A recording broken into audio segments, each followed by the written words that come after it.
Nothing to worry, வார்டுக்கு shift பண்ணிடுங்க. Okay doctor.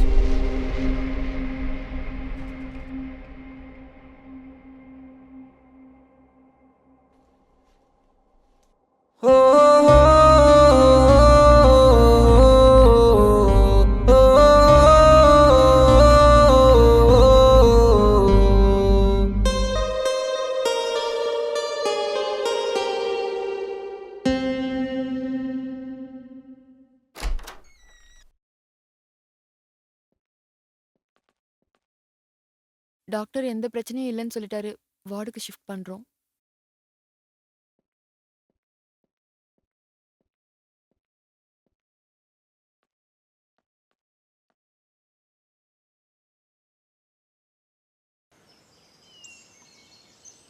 தலைவரை, யாரோ ஒருத்தன் வந்து நம்ம ஊருக்காரனை அடிக்கிறானா எவ்வளோ தைரியம் இருக்கணும்.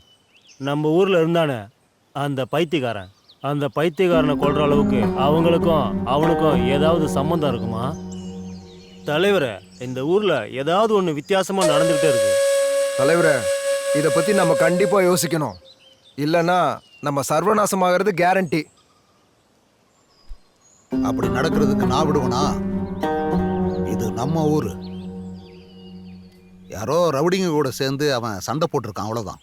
அந்த விஷயத்தை பற்றி நீங்கள் கவலைப்படாதீங்க, அதையெல்லாம் நான் பார்த்துக்கிறேன். இப்போ நீங்கள் கிளம்புங்க. சரி தலைவரை, நான் கிளம்புறேன். போயிட்டு வரேன் தலைவரை. ஹலோ பிகாரிஜி, நீங்கள் என்ன வேலை செஞ்சுருக்கீங்க? இந்த வேலையை நான் ரொம்ப ஜாக்கிரதையாக செஞ்சுக்கிட்டு இருந்தேன். நீங்கள் அவனை அடித்து ஊர் மக்களுக்கு சந்தேகம் வர மாதிரி பண்ணிட்டீங்க. என்னால் ஊர் மக்களை எப்படி சமாதானப்படுத்துறதுன்னு தான் தெரியல.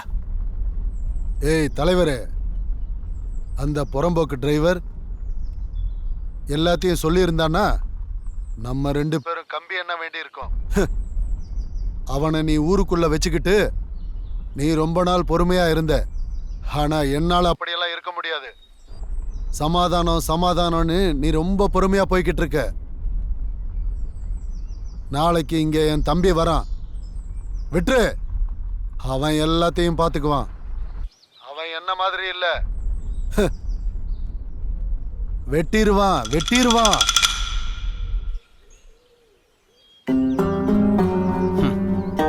இந்த பிகாரி எல்லை மீறி போய்கிட்டு இருக்கான்.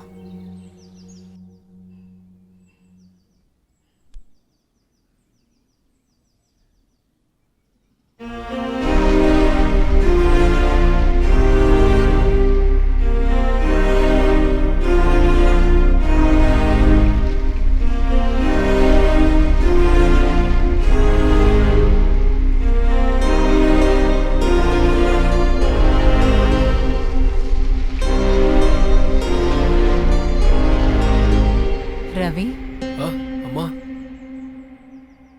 இந்தா சாப்பிடு.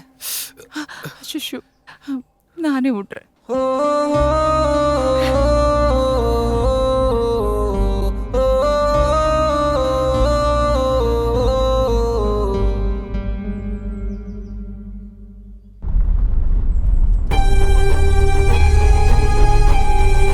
அண்ணா,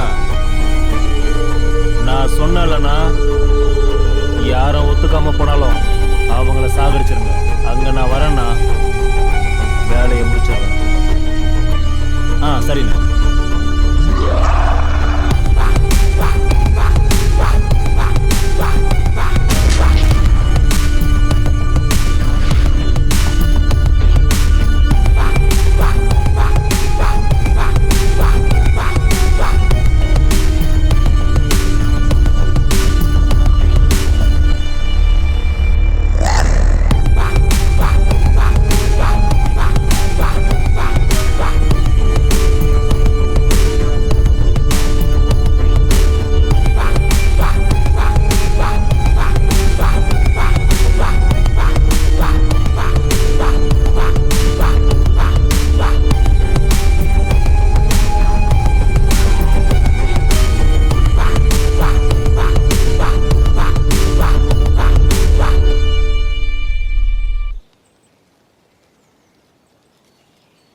ராணாஜி.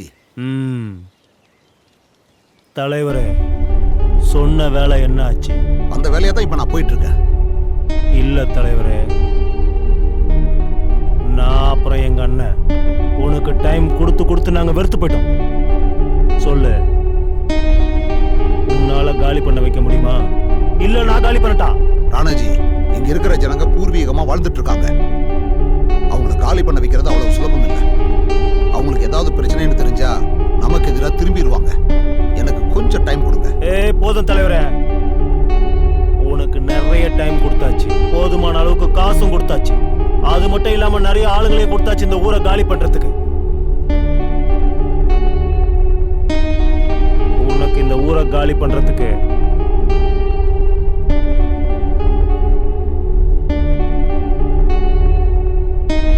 6 நாள், இன்னும் 6 நாள் உனக்கு நான் டைம் கொடுக்குறேன். இந்த ஊர்ல ஒருத்தன் இருக்கக்கூடாது, இல்லைன்னா நான் உன்னை காலி பண்ணிடுவேன். வண்டி எடுங்கடா.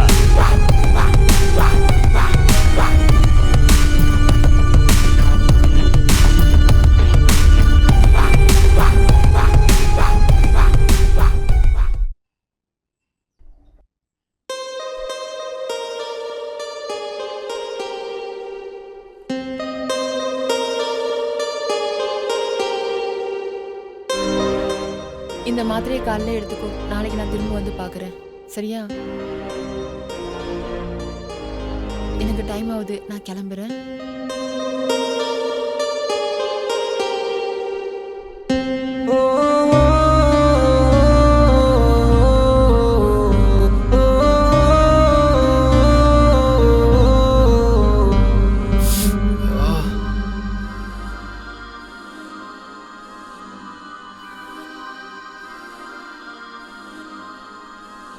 ரவி, உனக்கு சீக்கிரமா குணமாகணும்னு அம்மன் கோயிலுக்கு போய் உன் பேர்ல ஒரு அர்ச்சனை பண்ணிட்டு வந்தேன்ப்பா. சாப்பாடு கொண்டு வருவாப்பா? சரிம்மா. அப்படியா? மாத்திரை சாப்பிடணும்ல? லக்ஷ்மி, மாத்திரை போடுறதுக்கு தண்ணி கொண்டு வாமா. சாப்பிட்டம்மா, நந்தினி கொடுத்துட்டு போனா. அப்படியா? ம். அந்த பொண்ணு எனக்கு தெரியாமலே எல்லா வேலையும் பண்ணிட்டு போயிருக்கா. ரொம்ப நல்ல பொண்ணுல்ல?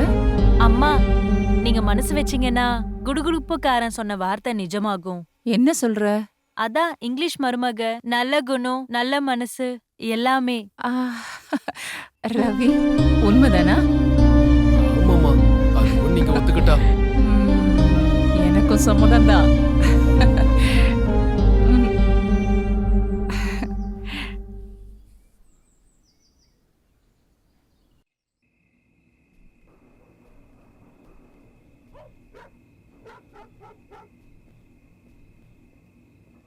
நில்லுமா. அப்பா. ஹாஸ்பிட்டல் இருந்து இப்பதான் வர்றியா? இல்லப்பா, அது ரவி வீட்டுக்கு போயிட்டு வந்தேன். ரவி வீட்டுக்கா? நீ டாக்டர் ஆகணும்னு ஆசைப்பட்டது ஹாஸ்பிட்டல்ல நோயாளிங்களுக்கு ட்ரீட்மெண்ட் பண்ணட்டும்னு. இங்க காண்டவங்க வீட்ல எல்லாம் நர்ஸ் வேலை பார்க்கறதுக்காக இல்ல, கணக்குள்ள மான மரியாதையோட இருக்கிறவங்க செய்யற வேலையா இது. தலைவரே, அது அப்பா, அவன் என்னோட பேஷண்ட், அவ்வளவுதான். அவ்வளவுதான். அதோட இருந்துகிட்டா சரி, இல்லைன்னா எனக்கு கெட்ட கோபம் வரும்.